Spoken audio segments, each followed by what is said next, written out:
Hey guys, my name is Emily, and this is my Teach Me project number 2 for the muscular system. Today, I'll be going over the muscles of the head and the anterior neck, so let's get to it. I really just had to insert this name in here because I felt like I truly related to it when I saw it. Just to lighten up the mood because I'm sure all of us feel the same way about this next lab practical coming up. If I'm being honest, this time around, I don't have any magical way that has helped me memorize these muscles, other than writing them over and over and over again. Sorry guys, no tips this time. Anyways, on to the learning.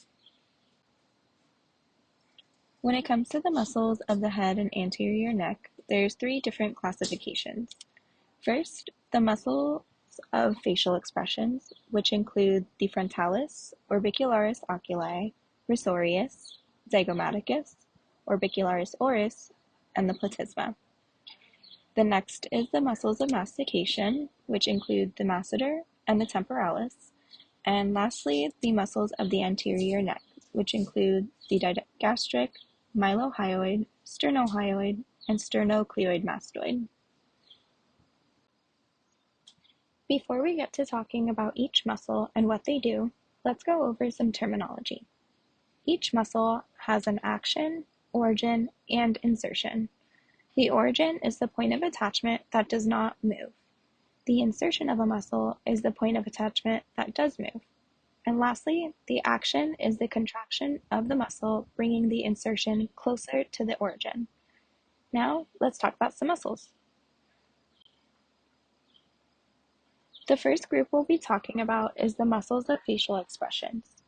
This includes the frontalis, orbicularis oculi, risorius, zygomaticus, orbicularis oris, and the platysma. For reference, throughout the presentation, I will have photos or videos like these below, where each muscle being talked about will be highlighted in orange. The first muscle we'll be talking about is the frontalis muscle. The action of the frontalis muscle is to raise your eyebrows. It originates from the glia aponeurotica and inserts on the skin of the eyebrows. Next is the orbicularis oculi. The action is squinting and closing your eyes. It originates on the frontal bone and the maxillary bone, and it inserts on the eyelid. This next photo shows the risorius muscle. The action of the risorius is that it moves the corner of the mouth laterally, kind of like a fake half smile. It originates on the fascia of the cheek and inserts on the corner of the mouth. Next is the zygomaticus muscle. The action of this muscle is smiling or lifting the corner of your mouth. The origin is the zygomatic bone, and the insertion is the corner of the mouth. Orbicularis oris muscle is the next muscle. This one was quite easy to memorize, simply just because the origin and insertion are the same. Starting off with the action though, its action is to protrude your lips like a kissy face, and also just to simply close your lips. The origin and insertion are the same in this case, like mentioned before, and it encircles the mouth. The last muscle of the facial expressions is the platysma. The platysma's action is that it tenses the skin of the neck. The origin is the fascia of the chest, and the insertion is the lower margin of the mandible.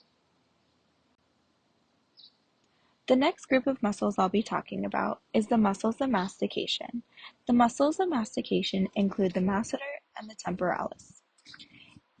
In the video, you'll see the action of the masseter, which is elevating the mandible, such as chewing. In this video, you see the masseter highlighted yellow as it is being activated. The origin is the zygomatic arch, and the insertion is the ramus of the mandible. Moving on to the temporalis, in the video you can see the action being performed, which is also elevating the mandible. but in this video, the temporalis is being highlighted when it is being activated. The origin is the temporal and parietal bones, and the insertion is the coronoid process of the mandible. The last group of muscles I'll be talking about are the muscles of the anterior neck, including the digastric, mylohyoid, sternohyoid, and sternocleidomastoid mastoid. Starting off with the digastric muscle, this is two small muscles right under the chin that are highlighted in this photo. The action is to depress the mandible and elevate the hyoid bone.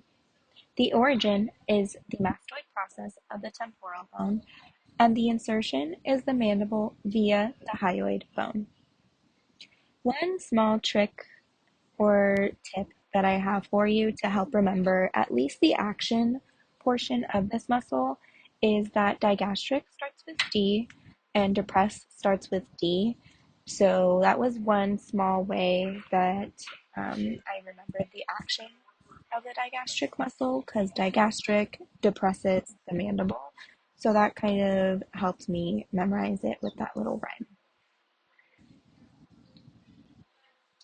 Next is the mylohyoid bone. You'll find this muscle if you look right past the digastric muscle. The action of the mylohyoid is to elevate the floor of the mouth.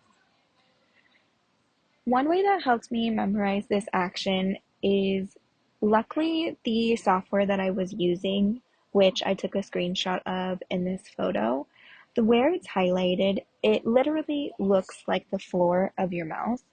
So it kind of helped me memorize, oh, that looks like the floor of the mouth, that's the mylohyoid, and the action is to elevate the floor of the mouth. So that's just one small trick for me that helped me memorize this muscle.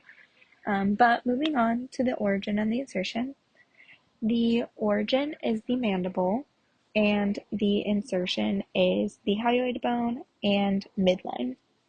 One tip or trick that helped me memorize the insertion for this muscle is the insertion is the hyoid bone, and of course, hyoid is in the name.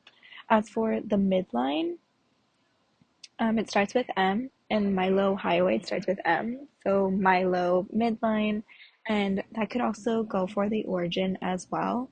So origin is the mandible, so mylo mandible.